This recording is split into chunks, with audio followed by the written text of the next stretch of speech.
안녕하세요. 오진열 교수입니다. 오늘 화공양론 2주차 두 번째 강의를 시작하겠습니다. 오늘 화공양론 2주차 두 번째 강의는 챕터 2의 Introductory Concept을 이어서 저번 시간에 이어서 그 다음 내용을 이어서 나갈 건데요. 저번 시간에 Systems of Unit과 Conversion of Unit을 이제 배웠었죠. 그리고 오늘은 Dimensional Consistency와 그리고 Significant Figures, 그러니까 차원의 일관성과 그리고 유효 숫자에 대해서 한번 알아보도록 하겠습니다. 본 강의를 앞서 저번 시간을 리마인드 할 수 있는 시간을 잠깐 가져볼 텐데요. 저번 주에 메인 핵심 내용은 이제 컨버전 팩터라고 볼 수가 있습니다. 사실 개념적인 부분이 상당히 많긴 했지만 그래도 좀 하나를 찝어보자면 컨버전 팩터가 되겠는데요. 말 그대로 이제 차원의 유닛을 이제 일관적으로 같은 유닛으로 변경을 해줘야 되니까 그 유닛을 환산 인자를 곱함으로써 원하는 유닛으로 변경이 되는 그 올드 유닛과 뉴 유닛으로 기존과 바꾸고 싶은 유닛을 이제 표현을 했었는데요. 올드 유닛 분모, 분의 새로운 유닛을 분자로 넣음으로써 이제 올드 유닛은 소거가 되고 최종 새로운 유닛만 나오게 된다라는 거. 그리고 이것은 이제 분자일 경우에는 그 역수로 곱해주면 된다라는 이 컨버전 팩터에 대해서 다시 한번 상기시키고 넘어가도록 하겠습니다. 그럼 방금 배웠던 이제 컨버전 팩터에 대해서 한번 적용하는 연수 문제들을 좀 풀어보고 넘어갈 텐데 같이 풀어보고 넘어갈 텐데요. 한번 다음 간단한 예제를 한번 보시죠. Considering following the problem, if a plane travels at the speed of sound, assume that the speed of the sound is 1100 feet per second. How fast is going in miles per hour? 그러니까는 1100 feet per sec를 mile per hour로 변경을 하라고 하는 단위 환산 아주 기초적인 문제인데요. 한번 제가 이제 사실 문제풀이를 이렇게 간단하게 적어 놨습니다. 왜 이렇게 적어 놨냐면 단위 환산 인자가 무엇인지 아주 한눈에 볼 수가 있죠. 이 첫 번째 단위 환산 인자는 fit를 mile로 바꿀 수 있는 환산 인자입니다. 그러니까 old 유닛이 분모로 가는 거고요. 올드 유닛은 여기 분자로 있고요. 그리고 new 유닛은 마일이죠. 최종은 마일로 가야 되니까. 그럼 마일과 fit의 이 비율은 1마일당 5280피트라는 걸 우리가 알고 있으면 조금 유용하게 바로 적용할 수 있겠죠. 그럼 이제 fit는 사라지고 마일로 남게 된 거고, 그리고 이제 시간 같은 경우는 이제 세컨드가 아워로 변경이 되니까 초가 시간으로 변경이 되니까 새로운 유닛 기존 유닛은 분모일 때는 이제 역수로 곱해준다 했잖아요. 그러니까는 기존 유닛 올드 유닛이 분자로 가는 경우죠. 이번 같은 경우는 세크가 분모로 가 있으니까. 그러면 시간과 1시간과 1초의 상관관계는 1시간당 3600초니까 올드 유닛이 분자로 가고 뉴 유닛이 분모로 아웃으로 가면 요 1마일 per 5280피트 곱하기 3600초 over 1hour로 표현할 수도 있고, 혹은 1시간당 3600초를 곱해버리면 최종 우리가 원하는 mile per hour로 이 1100이라는 숫자가 750으로 변경되는 것을 알 수가 있습니다. 그러면 여기서 우리가 이러한 단위 환산 인자를 알고 있으면 이만큼 쉬운데, 사실 이거를 조금 번거롭긴 하지만 이 베이직 기출 유닛만 알고 있으면 사실 굳이 외울 필요는 없지만 시간이 좀 더 걸린다라는 걸 한번 보시죠.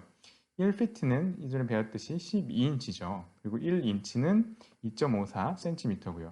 1마일은 1.61km인 거 알고 있고 1시간은 3600초인 걸 우리가 당연히 알고 있으니까 이걸 간단하게 적용 환산자를 이렇게 만들어 볼 수도 있습니다. 1피트는 12인치, 12인치는 2.54cm, 그리고 2.54cm에서 센치가 키로로 변하면 0.00001km인 거고요. 그리고 키로를 마일로 바꾸는 게 1.61 분의 1일 마일이 최종 이 킬로미터를 없애주는 환산 인자고요. 그리고 우리 문제인 1100 feet per sec를 앞서 우리가 이 환산 인자를 미리 기본 베이직 유닛에서 적어 놓은 걸 그대로 적용하기만 하면 되긴 합니다. 그러니까 1100에 우리가 알고 있었던 12 곱하기 9.54cm 그대로 놓고 센치를 키로로 바꾼 거 그대로 0.00001 그대로 놓고 이제 그 킬로를 마일로 바꾸기 위한 환산 인자 1.61분의 1 그대로 놓고 1시간을 1초로 바꾼 3600을 이렇게 곱해버리면 사실 거의 근사치를 그대로 가죠. 똑같은 값이 나오죠. 749.628 마일 퍼 아워. 사실 굉장히 간단한 문제인데요. 이 문제 안에 핵심이 다 있기 때문에 하나씩 좀 뜯어서 여러분들과 같이 본 겁니다. 그래서 이러한 연습들을 책에 예제들이 있으니까 제가 이걸 뭐 숙제로 내줄까도 좀 생각을 했는데 사실 여러분들이 독립적으로 이제 스스로 학습할 수 있는 시간을 드리는 게 더 낫겠다 싶어서 이제 말로만 우선 좀 연습을 해봐라 라는 걸로 좀 넘어가겠습니다. 자, 그럼 그에 앞서 좀 더 일반 물리의 기본 상식을 잠깐 한번 살펴보고 넘어가겠습니다. force와 mass에 대한 내용인데요. F는 ma에 대한 내용은 잘 알고 있죠. force는 mass, 질량 곱하기 acceleration, 가속도로 이제 뉴턴의 법칙으로 우리가 정의가 되어 있는데 사실 이것도 하나 좀 보면 좋을 것 같아요. 그리고 그 관계식은 이제 위에 간단하게 좀 써놨습니다. 그리고 1뉴턴, the force는 1kg 곱하기 9.8m per sec 제곱. 이건 이제 중력 가속도가 더해진 걸 이제 force라 그래서 이 F자를 붙여서 표현을 합니다. 그러면 이게 9.8kg force 미터 per sec 제곱이 되겠죠, 그렇죠? 그리고 파운드로는 파운드 force로서는 1파운드 이제 mass 곱하기 킬로그램인 거고, 그러니까 그 AE 유닛으로 표현을 한 거니까 중력 가속도 이 두 개의 단위 환산 인자라고 보시면 될 것 같습니다. 32.174 피트 퍼 세크 제곱. 그래서 32.174 파운드 매스 곱하기 피트 퍼 세크 제곱이 된 겁니다. 그리고 이 중력 가속도 이 G는 이렇게 단위 환산되는 거 다음과 같은 조건을 가지고 있긴 하지만 보통 이렇게 그냥 고정해서 씁니다. 그리고 이게 왜 브리티시 유닛에서는 이렇게 쓰냐 하면 결과적으로는 이제 웨이트, 이제 무게는 질량 곱하기 가속도이기 때문입니다. 그러니까는 단순히 매스는 그러니까 질량만 고려된 거고요. 우리 지구에서의 중력이 고려된 값이 결국 웨이트, 무게가 된다라는 이 개념 다시 한번 정리하고 넘어가도록 하겠습니다.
자, 그럼 문제를 같이 볼까요? 사실 어려운 문제는 아니니까 같이 한번 보도록 하겠습니다. 첫 번째 문제는 2km를 마일로 변화를 했으니까 마일과 키로의 환산 인자만 알면 되죠. 그리고 바꾸고 싶은 게 킬로그램이니까 분자로 가고 변화하고 싶은 새로운 유닛은 마일이니까 분자로 가면 되는 거죠. 분모 분자로 가면 1마일당 1.61km인 우리가 알고 있잖아요. 그러면 2를 1.61m로 나누면 되는 거니까 1.24마일이 되는 거고요. 2번 문제 같은 경우는 400 인치 세제곱 per day를 센티미터 세제곱 per min으로 바꾼 거니까 400 곱하기 인치와 센치의 환산인자인 2.54 cm per 인치 세제곱이 되는 거죠. 그렇죠? 가로 열고 닫고 세제곱 그리고 하루를 분으로 바꿔야 되니까 하루는 24시간이죠. 24시간은 60분이 24시간 하루는 24시간이고 1시간은 60분이니까 24 곱하기 60 민을 하면 민 per day가 되는 거고요. 그리고 그거를 이걸 다 이제 이 환산인자를 곱해주고 나눠주면 최종 4.5 cm 큐브 per minute이 되는 겁니다. 그래서 답은 최종 4.5가 되겠네요. 이번 문제도 아주 간단한 예제입니다. 하지만 이 예제가 갖고 있는 과학은 상당히 흥미롭습니다. 이 그림을 보시면 알겠지만 이런 색깔들이 매우 화려한 색깔을 띠죠. 빨주노초 파남보처럼 이런 프리즘을 갖고 있는데 이건 사실 같은 소재입니다. 같은 소재. 여러분들이 들어봤을 법한데요. 퀀텀 닷, 양자점이라고도 뭐 불리고요. 퀀텀 닷이라고 가장 많이 불리고 있죠. QLED의 이 Q가 이 퀀텀 닷의 약자라고 보시면 되겠습니다. 그래서 OLED를 이을 차세대 디스플레이로서 상당히 각광받고 있는 소재라고도 얘기할 수 있겠네요. 그리고 이거를 이제 나노 테크놀로지의 아주 핵심 소재로 요즘 최근에 많은 연구 분야에서도 활용이 되고 있습니다. 이런 것도 간단하게 한번 배경 개념을 알고 넘어가면 좀 재밌겠죠. 그래서 이게 같은 재료인데 파티클 사이즈, 퀀텀 닷 사이즈에 따라서 이런 빛을 흡수하고 방출하는 파장이 서로 다르기 때문에 같은 재료임에도 불구하고 다양한 색깔을 내는 겁니다. 이건 나중에 여러분들이 한 3, 4학년 때 어떤 나노 사이언스 과목을 좀 배우게 되면 나노 컴파인먼트 이펙트라고 하는 이유에 의해서 이러한 다른 빛이 나가게 되는 건데요. 매우 흥미로운 얘기고 여러분들이 좀 알면 좋은 내용이지만 오늘 수업은 사실 이거를 응용한 단위 환산 문제 정도로 푸는 걸로 좀 정리를 하겠습니다. 이 문제 한번 같이 읽어보겠습니다. Nano-sized materials have become the subject of the intensive investigation in the last decade because of their potential use in semiconductors, drugs, the protein the detectors, and the electron transport. Nanotechnology is the generic term that refers to the synthesis and application of such small particles. An example of a semiconductor is a zinc sulfide with a particle diameter of 1.8 nanometer. Convert this value to decimeters, dm, and inches, in. 문제는 결국 굉장히 간단한 문제인 거죠. 1.8 나노미터를 데시미터와 인치로 바꿔라 라는 내용입니다. 그러니까 어려운 거 아니니까 이것도 한 1분 정도 줄 테니까 여러분들이 펜으로 연습장에다 한번 문제를 풀어보도록 하겠습니다.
자, 문제를 같이 한번 볼까요? 사실 어려운 건 아니죠. 이제 나노미터와 데시미터, 우리 프리픽스를 배웠잖아요. 그 프리픽스를 외운 학생이라면은 바로 그냥 풀 수 있었을 겁니다. 이제 나노미터를 우선 1미터로 변경을 하면 되는 거죠. 1미터는 그러니까 1나노와 1미터는 10의 마이너스 9승 관계인 환산인자인 걸 우리가 알고 있고요. 1미터와 1데시미터 관계는 10인 걸 우리가 알 수 있기 때문에 요거를 그대로 곱해버리면 답은 나옵니다. 1.8 곱하기 10의 마이너스 8승 데시미터가 되는 겁니다. 그 B번 같은 경우는 인치로 바꾸는 거죠. 그러니까 인치를 바꾸기 위해서는 첫 번째 나노미터를 미터로 다시 한번 먼저 환산을 합니다. 처음으로 다시 돌아가는 것과 마찬가지인 거죠. 10의 마이너스 9승이 되고 거기에 미터와 센치를 곱해주게 되면 이제 센치로 다시 변환하게 되는 거고요. 그 센치와 인치의 관계를 우리가 알고 있기 때문에 1인치당 2.54cm인 걸 우리가 알고 있잖아요. 그래서 이 관계에 환산인자 3개를 곱해주면 최종 원하는 답인 7.1 곱하기 10의 마이너스 8승 인치로 답을 찾을 수가 있게 됩니다. 이번 문제는 사실 어려운 문제는 아닌데요. 한번 같이 읽어보고 풀어보도록 하겠습니다. A conversion involving both 1 pound mass and 1 pound force. What is the potential energy in feet 1 pound force of an 100 pound drum having 10 feet above the surface of the earth with reference to the surface of the earth. 이제 문제는 이렇게 생겨 있는데요. 제가 한번 시간을 이것도 한 2분 정도 드릴 테니까 한 2분 뒤에 같이 한번 풀어보도록 하겠습니다.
자, 문제를 한번 같이 풀어볼까요? 이 문제는 사실 간단한 문제죠. 그러니까는 포텐셜 에너지를 구하라는 건데 피트 곱하기 파운드 폴스 계산을 이제 포텐셜 에너지 구해보라는 겁니다. 어떤 물체의 포텐셜 에너지를 하면 100파운드 매스가 되겠죠. 100파운드 드럼이 10피트 지상에서 10피트 위에 있을 때, 그러니까 이 그림인 거죠. 사실 지상 기준에 10피트 위에 100파운드 매스의 드럼에 이게 10피트 위에 올려져 있는 이 100파운드 드럼의 포텐셜 에너지를 구해라.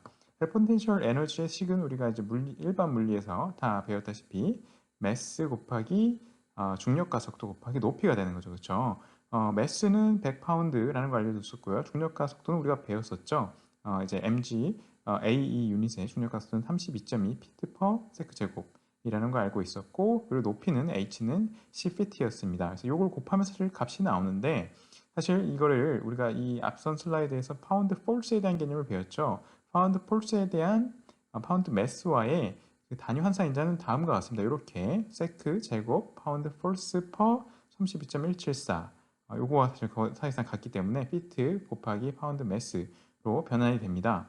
요걸 이제 없어지고 false로 변환할 수 있는 값이기 때문에 요걸 재소거되고 하면 최종 100 feet pound false가 되는 거고요. 사실 겉으로 봤을 때는 이 1000, 이 100이 1000으로 바뀐 것처럼 보이지만, 그러니까 10만 곱해서 1000으로 바뀐 것처럼 보이지만 사실 요 안에 숨어있는 의미는 이 중력 가속도가 결국 환산인자로 곱해져서 없어지고 결국에는 파운드 폴스로 남게 된다라는 거, 이 안에 내부적인 이 사이언스 수치 단위 환산 인자의 숨은 역할들을 한번 잘 기억하고 넘어가면 좋겠습니다.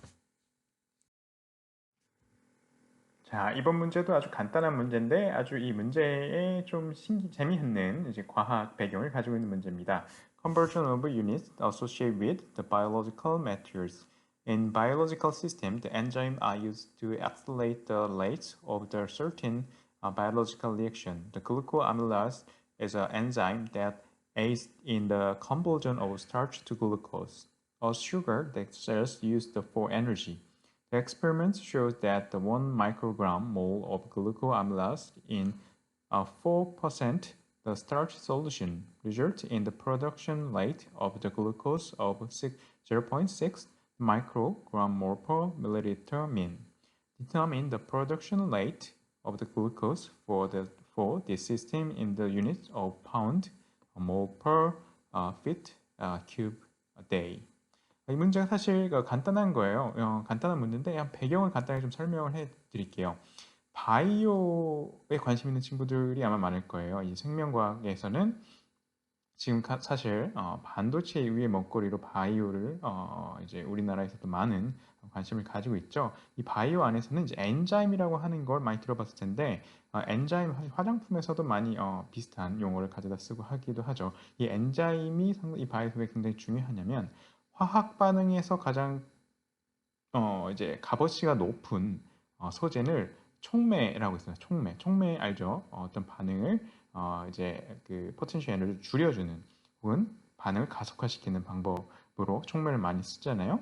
근데 바이오에서의 촉매는 엔자임이라고 부릅니다. 사실 촉매와 엔자임은 같은 개념은 아닌데 이제 바이오 어떤 리액션이나 바이오 반응에서 바이오 현상에서 그 속도를 조절해주는 역할을 엔자임이라고 하고요. 이 엔자임의 역할은 아마 나중에 전공 과목 관련된 전공 과목에서 좀 더 재미나게 좀 더 디테일하게 배우는 시간이 아마 있을 겁니다. 그래서 꼭 관심 있는 여러분들은 이 엔자임에 대해서 좀 더 깊숙하게 배워볼 수 있는 기회를 가져보면 좋겠네요. 이 엔자임이 결국에는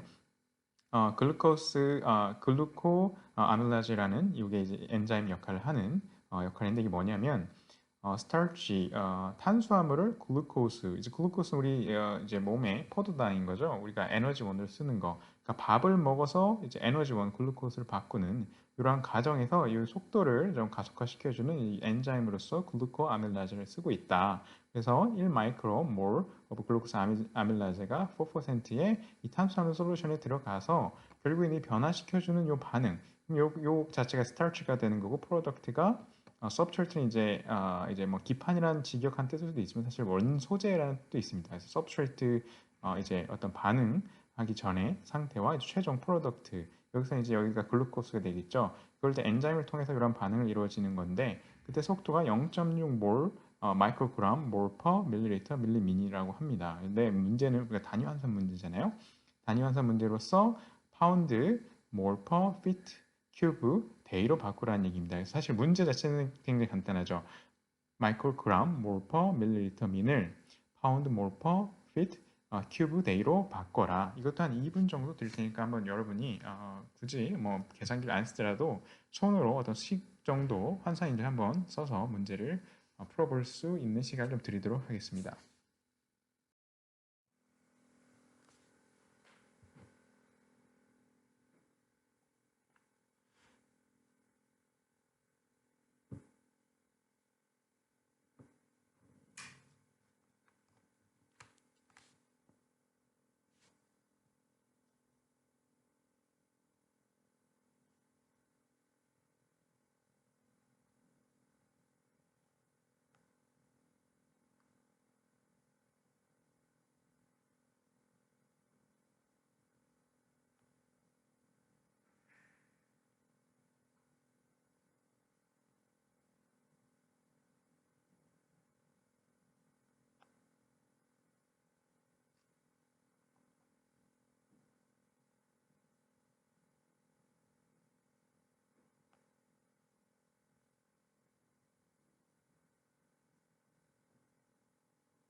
자, 그럼 이 문제를 같이 한번 풀어볼까요?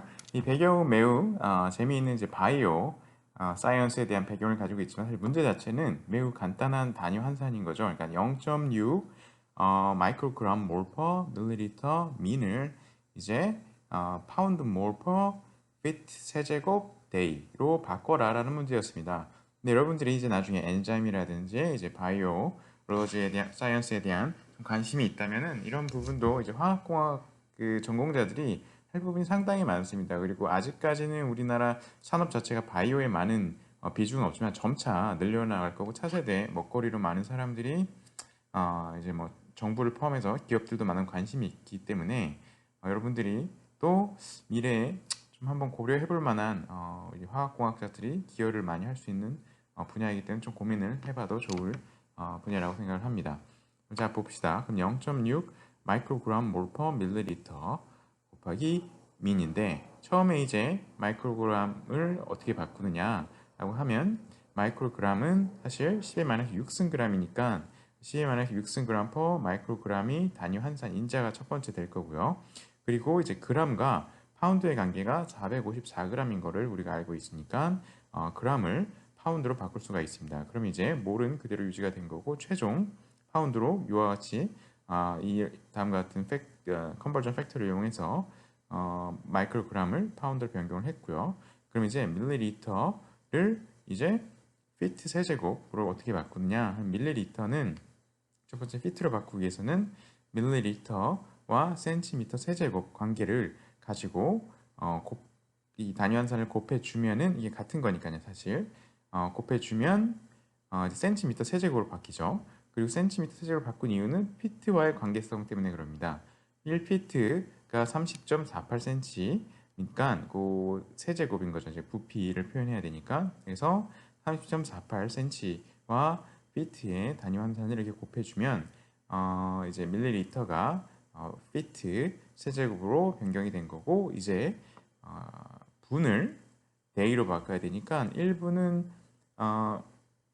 1시간은 60분 그리고 하루는 24시간이니까 60분 곱하기 24로 나누게 되면 미는 없어지고 데이로 바뀌니까 최종 파운드 몰퍼 피트 세제곱 데이가 되고 그 앞에 이러한 단위 환산 인자들을 뭐 곱하고 나눠주면 최종 값은 0.0539 파운드 몰퍼 피트 세제곱 데이로 최종 답을 찾을 수가 있습니다.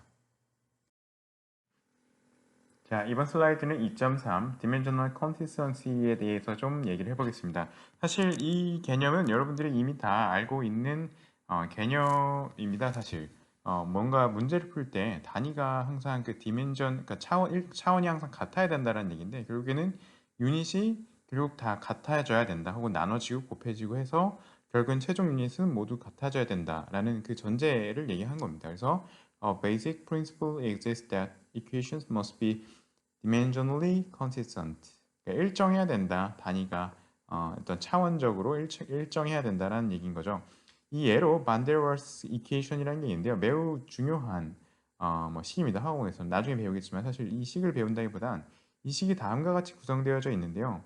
이 A, B, R이 어떻게 되어 있는지 한번 이 차원의 일관성, dimensional consistency를 위한 그 설명을 위해서 어떻게 구성되는지 한번 살펴보겠습니다. A 같은 경우는 P 곱하기 V 제곱입니다. P는 압력이고 V는 부피겠죠. 여기서 압력은 파스칼로 표현이 됐고 부피는 미터에 그러니까 부피는 원래 이제 길이의 세제곱이지만 여기선 그거의 또 제곱이니까 6승이 된 상태입니다. 이 P 같은 경우는 그렇게 구성이 되어져 있고요. 그 A 같은 경우는요. 그리고 이제 B 같은 경우는 이제 V 부피를 의미하고 여기서는 미터 세제곱이 되겠네요. 그리고 R 같은 경우는 다음과 같이 PV는 nRT라는 거에서 이제 온 건데 이제 PV 그 오버 T로 표현이 되어 있습니다. 이거는 이제 압력은 파스칼로 동일하고 부피는 미터의 세제곱 그리고 온도는 켈빈으로 되어져 있습니다. 그럼 이거를 다 A, B 그리고 R에 집어넣으면 이게 다 계산이 가능하게끔 되어 있는 거예요. 예를 들면 A 같은 경우는 이게 그 P 곱하기 V 제곱이잖아요. 그러니까 V 제곱이 여기서 없어질 거고 그럼 같은 P끼리만 남는 거고 이제 B 같은 경우는 어차피 부피니까 미터 세제곱 이 앞에 부피가 같은 거죠. 그리고 이 R 같은 경우는 PV over T니까 T분의 PV니까 이 T가 없어지는 거고요. 그러니까 요 차원이 같아져 있다. 결국 이건 문제를 풀 수 있다라고 한편으로도 얘기할 수 있는 거죠. 하지만 종종 여러분들이 이제 유체역학에서 한번 가장 중요한 그 수로 중요한 그 시그널을 한번 볼 일이 있을 텐데요. 그게 뭐냐면 레이놀드 넘버라는 수가 있어요. 레이놀드 넘버. 레이놀드 넘버가 뭐냐면 이 숫자만 가지고 이게 터뷸런트인지 아니면 어떤 그 유량의 흐름을 이제 예측할 수 있는 매우 우리 이제 화공에서 유용한 숫자가 있는데 이걸 왜 숫자라고 표현하냐고 하면 얘네들 사실 단위가 없는 그 수치입니다. 단위가 없습니다. 단위가 없고 숫자로만 표현이 됩니다. 그걸 dimensionless number라고 하는데 추후에 배우게 될 거예요. 이 레이놀드 수를 이렇게 R 약자로도 표현하는 게 뭐냐면 mu 분의 d 하 그 밀도 로 표현이 되는 요렇게 d mu 밀도 오버 mu 이게 뭐냐면은 이 mu는 viscous force 그러니까 점도를 얘기를 하는 거고 이 분자는 inertial force를 의미하는 겁니다. 그러니까 viscous force 분의 inertial force를 나타내는데 이게 사실 이 단위가 다 없어져요. 예. 이 단위가 다 없어지고 나서 이 숫자만 나타나게 되는데 이때에 이 숫자의 이 비율에서 이 비율로 이제 폴스분의 폴스니까 사실 다 단위가 없어진 거고 요 비스커스 폴스분의 이너셜 폴스 비율이 이 어떤 유체의 흐름을 결정짓는 숫자로 레이놀드 넘버가 상당히 많이 활용되고 있습니다. 그래서 간단하게 이 레이놀드 넘버를 간단하게 한번 예로 이 디멘전이 없는 단위도 그 단위가 없는 이 숫자도 있다라는 거 하나 알고 가시면 좋겠습니다. 자, 이번 슬라이드는 이제 디멘전al 컨시스턴시에 대해서 이제 예제로 든 문제인데요. 이 문제는 사실 어렵지는 않습니다. 사실 이것도 단위 환산 문제인데 이 문제의 배경이 매우 흥미롭습니다. 이 문제의 배경은 이제 반도체 차세대 최신 고성능 반도체를 만드는 어떤 공정을 배경으로 하고 있습니다. 그걸 애칭 공정이라고 하는데요. 여러분들이 이러한 같은 이미지 CPU의 일반적인 CPU의 모습인데요. CPU로 하면 전자기기의 두뇌에 해당되는 부분입니다. 이 안을 또 매우 확대해서 보면 옆에 다음과 같이 어떤 빨주노초 파란보의 어떤 그 형태의 패턴들이 보이죠. 이런 아주 미세 구조로 구성된 어떤 전기 회로들이 있어요. 이거를 우리가 어떻게 만드냐고 하면 마이크로칩 애칭이라는 과정을 통해서 만드는 건데 이게 뭐냐면 실리콘을 깎아내는 거예요. 매우 미세하게. 최근 그런 공정을 이제 마이크로 공정으로 주로 쓰기가 최근에는 이제 여러분들이 뉴스를 좀 관심 있게 들어봤다면 나노 공정, 뭐 7나노 공정 이번에 그 삼성이 7나노 공정을 성공했다. 뭐 TSMC의 대만의 TSMC 기업이 뭐 몇 나노 공정을 성공했다. 이런 걸 들어본 적이 있었을 거예요. 이런 공정에 그 공정을 컨트롤할 수 있는 정도의 길이를 얘기하는 건데요. 그만큼 작은 공정을 다룰 수 있다면 이 밀도 매우 작게 만들 수 있다는 뜻이고 같은 공간 안에 매우 밀도를 높게 만들 수 있겠죠. 그러면 이게 결국 그 성능이 높아지는 겁니다. 뭔가 계산할 수 있는 놈들의 개수가 많아질수록 계산을 할 수 있는 양이 많아지겠죠. 결국 매우 심플한 얘기지만 같은 공간에 많은 집적도를 할수록 이 소자의 성능이 증가되는 이러한 원리를 이용해서 매우 작게 만드는 게 현대 그 전자기기의 그 핵심 기술이라고도 볼 수가 있어요. 우리나라가 매우 잘하는 분야이기도 합니다. 그럼 한번 문제를 읽어보겠습니다. Your handbook shows that the microchip etching roughly follows the relation. The equation looks like the variety is the depth of the etch in micron. Micron means the micrometer, and t is the time of the etch in seconds. What are the units? What are the units associated with the numbers 16.2 and 0.021? Convert this relation so that d becomes expressed in inch and the t can be used in minute. 이런 공정을 이제 설계하려면 이 어떤 뭔가를 이제 애칭한다는 건 시각한다는 거고 시각한다는 건 깎아낸다는 건데요. 어떤 그 벽을 점점 더 이렇게 깎아내릴 때 이 깎아내는 두께를 우리가 알아야지 어느 정도 깎아낼 수 있잖아요. 그럼 이 실험적으로 어떤 두께를 이제 어떤 이 수식화한 거예요. 예를 들면 이 t가 여기에 있고 그리고 d가 두께라 그러고 t가 시간이라 그랬죠. 예를 들면 1초 하면 이 1초 시계 1초로 들어가면 이제 계산이 되면 이제 두께가 어느 정도 깎아진다. 그리고 이 t는 200 처음에는 이제 세컨드죠. 200초 아래에서 다음과 같은 두께 변화의 식을 갖고 있다라는 겁니다. 매우 중요한 식이죠. 예를 들면은 3초 하면 몇 두께 그 마이크론이 깎여 있다라는 걸 알 수 있으니까요. 혹은 몇 마이크론을 깎고 싶으면 몇 초를 우리가 시각하면 된다라는 걸 알고 있기 때문에 매우 유용한 어떤 그 공정의 식을 하나 제시해 준 겁니다. 그럼 사실 문제는 배경은 이러한 매우 흥미로운 나노 혹은 마이크로 칩에 대한 그 애칭 프로세스를 가지고 있지만 사실 이 문제는 단위 환산 문제죠. 어떤 단위 환산이냐 하면 두께는 마이크론이고 타임 t는 세컨인데 이거를 두께를 인치로 바꾸고 시간을 미닛으로 바꿔라 이런 문제입니다. 그러니까 뭐 사실 어려운 문제는 아닌 거죠. 이 식을 다음과 같이 그 D를 마이크론을 인치, 시간 세컨을 미닛으로 한번 바꿔보시죠. 제가 한 2분 정도 드릴 테니까 한번 이 식을 다음과 같은 문제가 원하는 대로 한번 바꿔보세요.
자, 그럼 문제를 같이 풀어볼까요? 사실 요거 이게 16.2는 마이크론에 대한 두께의 텀이고요. 그리고 이 익스포넨셜 승으로 가 있는 요 0.021은 세컨의 원 오버 세컨즈로 단위를 볼 수가 있겠죠.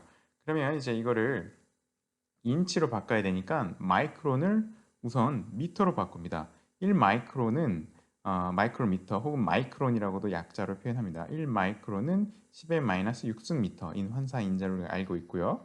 그리고 1미터는 100cm죠. 그렇죠? 그리고 왜 이렇게 센치로 다시 바꿨냐면 이 인치와의 관계를 매우 단순하게 하는 방법이 결국 센치로 바꾸는 거잖아요. 1인치는 2.54cm인 걸 알 수 있으니까 요거는 이제 먼저 그 마이크론을 인치로 바꾸게 된 거고요.